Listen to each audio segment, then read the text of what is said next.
Saudi আরবের জেদ্দায় হাটহাজারী প্রবাসী জাতীয়তাবাদী ফোরামের উদ্যোগে ইফতার মাহফিল এবং সংবর্ধনা অনুষ্ঠিত হয়েছে। জেদ্দা প্রতিনিধি শামীম আহমেদ জানান, অনুষ্ঠানে সংগঠনের সভাপতি KHM মঈনউদ্দিন এর সভাপতিত্বে এ আয়োজন করা হয়।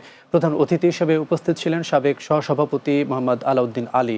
প্রধান বক্তা হিসেবে উপস্থিত ছিলেন জেদ্দা মহানগর বিএনপির সভাপতি কেফায়েতুল্লাহ চৌধুরী কিসমত।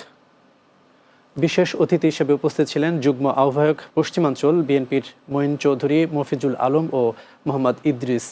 আরও উপস্থিত ছিলেন শাহাদাত হোসেন রিমন, মোহাম্মদ ইয়াসিন, মোহাম্মদ সৈয়দ আশরাফ, মিজানুর রহমান, মোহাম্মদ আবদুল্লাহ, মোহাম্মদ সাইফুল ইসলাম, মাহমুদুল্লাহ, ফয়েজ তালুকদার, মোহাম্মদ তারেক হোসেন রিশাদ, মাওলানা বদিউল আলম, মোহাম্মদ আব্দুল হামিদ, মোহাম্মদ সুমন, মোহাম্মদ আবু বক্কর ও মোহাম্মদ জাবেদ হোসেন সহ আরও অনেকে।